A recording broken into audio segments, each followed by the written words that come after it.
A Catholic Ordinance. Is Christmas for Christians Part 12. Since there is no evidence for the observance of Christmas in the Bible, the questions arise. What is its origin? And when did its celebration begin? Lector P. Waldenstrom says, the custom to celebrate the birth of Christ in the last part of December began first in the 4th century. Before that, the 6th of January was celebrated. Another author says, the third one of the great feasts of the Church, Christmas, doesn't seem to be kept during the first 3 centuries. In contrast to it, a memorial of Christ's baptism was celebrated in the Orient as a revelation of his messiahship and glory of his divinity called Epiphania, the 6th of January. This festival was, in Egypt, also given a meaning as a memorial of Christ's birth, and in that way they had in a certain sense a substitute for Christmas, which had not yet begun. Further on, the same author says, it began first to be celebrated in the Roman Church about 360, and from there it spread to the Orient. After he has mentioned Saturnalia, the Roman Feast of Joy, which began the 17th and ended the 24th of December, with the Sigillaria, he continues, at last, the so-called Brumalia, or the winter solstice, was celebrated the 25th of December.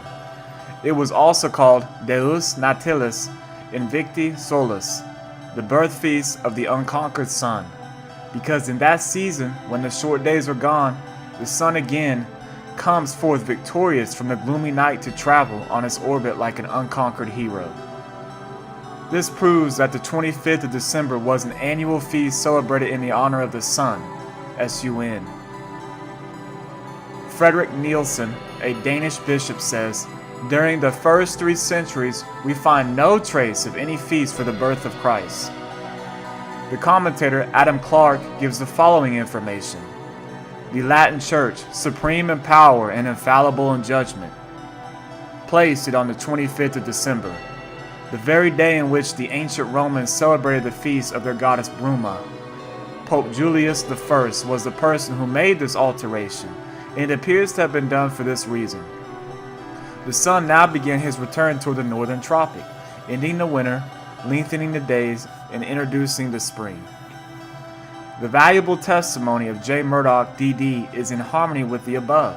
It was Julius I, Bishop of Rome, AD 337 to 352, who first ascertained this to be the right day, and though his authority is not the best, it is generally admitted that this designation of the 25th of December for the festival was first made about the middle of the 4th century.